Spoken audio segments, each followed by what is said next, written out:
Can I now invite Usama Hasan from the Quilliam Foundation to take the floor? You have his bio in front of you in the booklet. Thank you.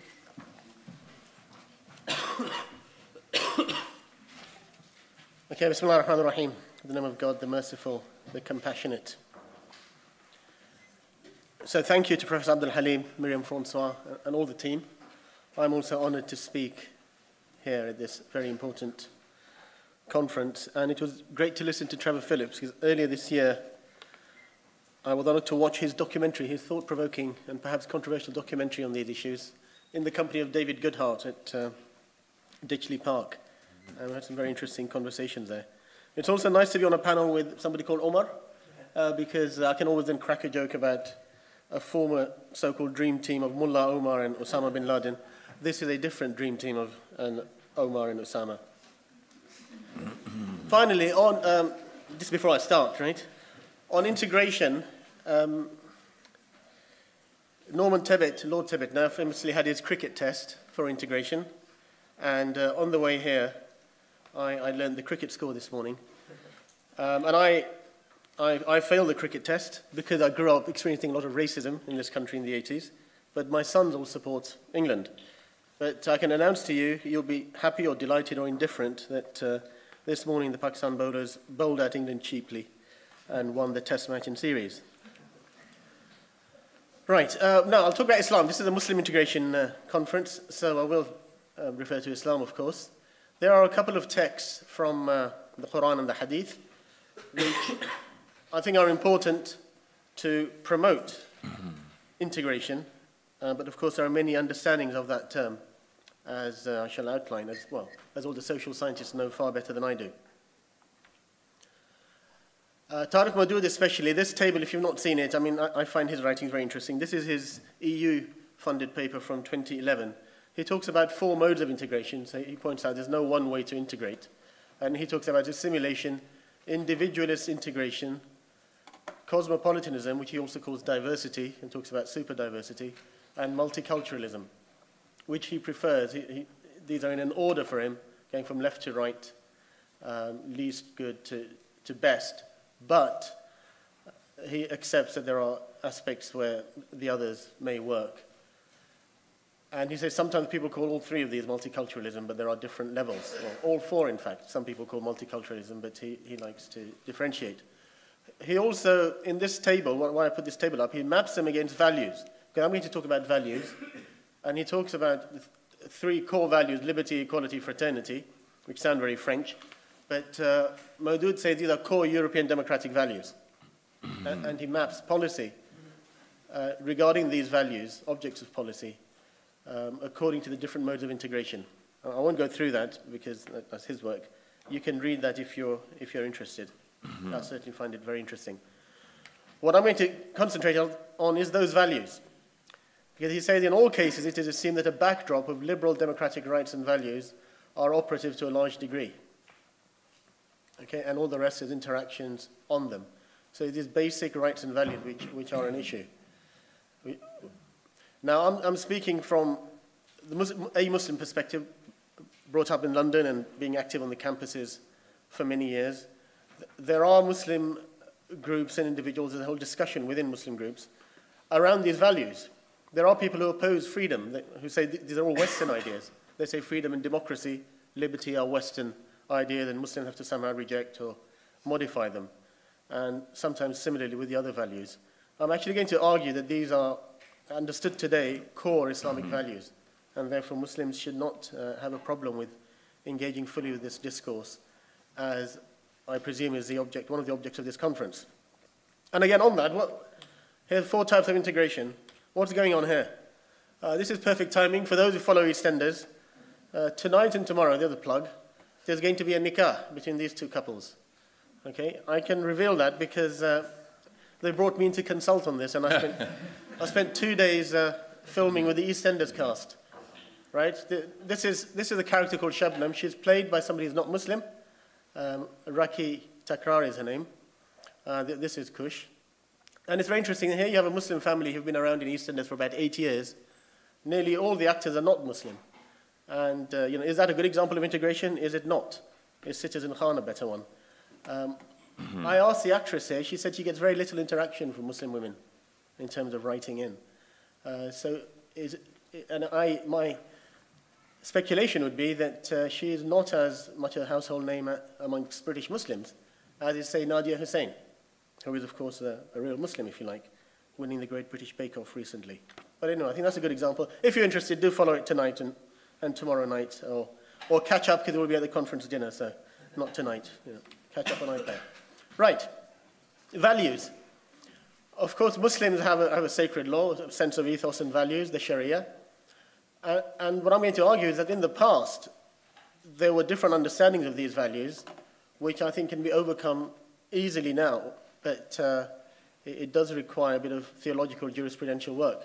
So, for example, liberty, freedom. There is this issue about freedom of religion and expression. Trevor Phillips talked about censorship and offense. There is a famous Quranic verse of no compulsion in religion.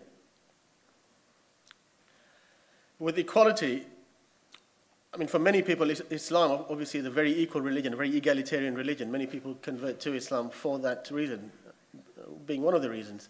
Historically, there's no doubt that, for example, women and non-Muslims were treated differently to Muslim men in the Sharia.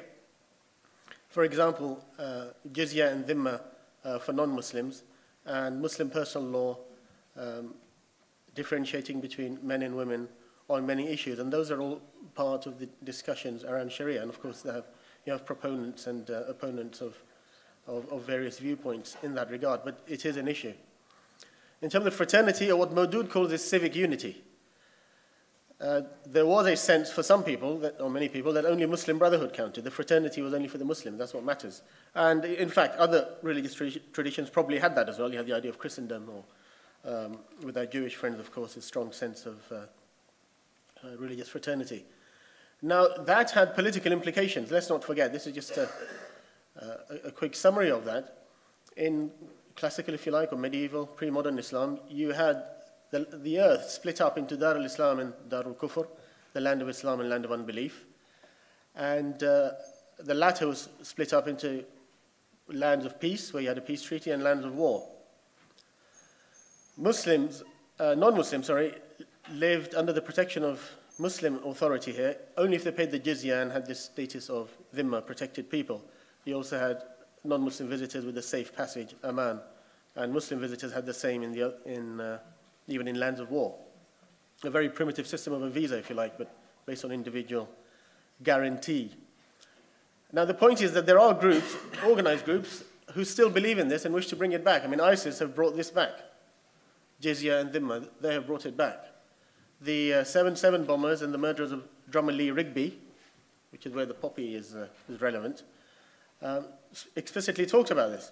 Lands of Islam, lands of war, etc. And many other groups do that. We're talking about British Muslims. So clearly this is an issue. I did some research on this for a report I wrote, and I found some interesting things, because many people know that basic picture. But if you look at one Sharisi's fatwas about Spain and North Africa, Galera is a place near Granada, and it was a majority Muslim town taken over by Christians in the 15th century. And there was this big issue, what did the Muslims there do? And there was a scholar called Ibn Asim. In his discussion, he talks about jizya as not a religious construct, but as a civic one, because he said Muslims could pay jizya to the Christian rulers and live under their protection, as long as they were not being harmed, etc. So it was fine for Muslims to live under the authority of non-Muslims. And that's the new box. I should put that in a different color, really. Then there's Ibn Taymiyyah's famous fatwa about Mardin. There was a new Mardin conference some years ago, and there's been a lot of discussion about this fatwa. It's only one page, it's less than one page. I gave my own translation in my report, which is called From Dhimma to Democracy. And Ibn Taymiyyah's contribution was to add a new category here, Dar Murakkab, which is the compound or composite land of Islam or unbelief. Mardin was a town in modern-day Turkey, again majority Muslim, was taken over the Mongol armies. So again the question, how could Muslims live under this non-Muslim authority? And Ibn Taymiyyah said, well, Mardin is neither a land of Islam nor a land of unbelief, it's a mixture, which may seem an obvious answer, but it was actually groundbreaking for that time. In fact, what I found interesting was The situation of Galera happened roughly 150 years after Ibn Taymiyyah and Mardin. But the scholars in North Africa and Spain did not seem to be aware of or hadn't accepted Ibn Taymiyyah's contribution there. And they were still talking in terms of the slightly older framework. Now, that's very different to modern international relations, of course, where you have equality in citizenship. Well, this is a very simplistic picture, but you have lots of nation states and, of course, federations or conglomerations of nation states like the EU, etc. And you have citizens, nationals, you have residents with leave to stay and visitors with visas. And as I said before, these are the modern equivalents of what we had centuries ago, residents, people paying a special tax and people with a very simple visa or permission to travel. But this is the modern framework. How do we get from this, from these to this, which I think is important for Muslims to take their theological and jurisprudential heritage seriously to engage with this issue? Well, for me, one of the obvious answers is the whole theory of Maqasid al-Sharia, the universal objectives of the Sharia, which is based on holistic reading of the Quran and Sunnah, not merely individual texts. And this theory was developed by, for me, it has its roots in the way of the Prophet Muhammad himself, very clearly. But it was developed explicitly by people like Juwayni, Ghazali, Ibn Abd al-Salam, Qarafi, Ibn Taymiyyah, Ibn Qayyim, Shatibi, etc. More recent contributors have been Ibn Ashur, Muhammad Hashim Kamali, and Ibn Bayyah, and that literature is very well known. You have 5 minutes. Thank you. Now, I think that Maqasid al-Sharia for me clearly leads to values. The higher objectives of the sacred law can be expressed in values. And so these are many. The first 5 are very well known from Ghazali: faith, life, intellect, property, family, reputations, the protection and promotion of these things. But you see, Ibn Taymiyyah and others added other values or higher objectives: protecting communities, morality, honesty, trustworthiness, etc. Fundamental rights and liberties, knowledge, education, peace and justice in international relations, the love and worship of God. So, this theory is actually very comprehensive. It's saying Islam and the Sharia promote all of these things. And that slide looks very modern, but those ideas were expressed or developed centuries ago. In particular, so I would say, responding to Nohoudh here, liberty, equality, fraternity, or to the French or American models. Liberty or freedom, which in Arabic we'd call hurriya, is one of these Sharia objectives, according to many authorities, including Gamal al-Banna, who is the younger brother of Hassan al-Banna, the founder of the Muslim Brotherhood. So Gamal al-Banna wrote about that extensively. Equality, musawa, is also arguably a Sharia objective, including women and non-Muslims. There is a worldwide movement by that name, actually, led by Muslim women for equality in Muslim personal law. But civic equality, the sense of equality including all citizens, including non-Muslims, is, I think, is very easily extendable to that. Fraternity, or ukhuwa. Muslims know about the idea of Muslim brotherhood with a small b, but I would argue again it's a Sharia objective extended to all of humanity. We have had many Muslim universalists, of course, especially in the Sufi tradition, but outside that as well, who say, well, God's mercy is universal and encompasses everyone and everything, and therefore there is a global ukhuwa or fraternity of humanity. And I think ideas like that are very important to underpin this discussion. So I've said that. That's my brief conclusion. I've just got some quotes to finish off, which is liberty, equality, and fraternity, and other kind of modern democratic values are arguably core Islamic values. They're not European or Western. They are part of the human tradition, if you like. And so Muslims should have no problem, really, engaging with this kind of discourse, integration discourse, including all the variations that Nohoudh and others talk about, whilst remaining faithful to our religious tradition. Now, this is not a new conclusion. I'm just going to finish now with a few quotes over the last couple of centuries and let you read them. I'm not going to read these out. But this is from the Ottoman Sultan Mehmed II. And I think he was moving towards that, influenced by the French Revolution just some decades earlier, possibly. In 1856, the Ottomans abolished jizya and dhimma. So here they're talking about equality, civic equality, race and religion. There's Muhammad Ali Jawhar, who's buried in Al-Aqsa Mosque, the site. You'll have seen it. Those who've gone to Jerusalem. Muhammad Ali Jawhar, President of the Indian National Congress, 1923. He talks about the dream of the United Faith of India. He mentioned the United States of America, but talks about the United Faith of India. Again, the universalist approach to these things. Muhammad Ali Jinnah, famously. I've mentioned India, so I've got to mention Pakistan, especially with the cricket relevance. But there we are. This is his famous speech, Qadi-Azam Muhammad Ali Jinnah. We're all citizens, equal citizens of one state, where the civic aspect is not equalizes, if you like, the religious differences. You can have religious difference, but the religions cooperate in the public space, basically what he's saying. Here's Sentok, whose work I strongly recommend, where he says the Ottoman Declaration of Regulations may be seen as the first Islamic human rights declaration in the modern sense. And he says the UDHR was supported by Turkish scholars of Islamic law in 1948 who argued it was consistent with Islamic principles and was universal. Finally, Sheikh Abdullah bin Bayyah, who is contemporary, one of the leading theologians and jurists of today, and he speaks about citizenship in his book, Sinat al-Fatwa.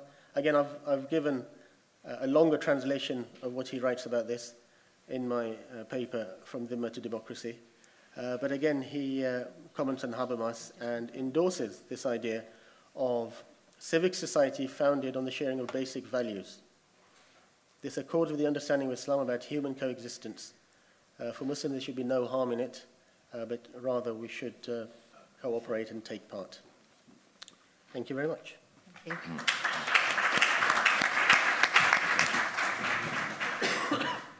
you. Thank you.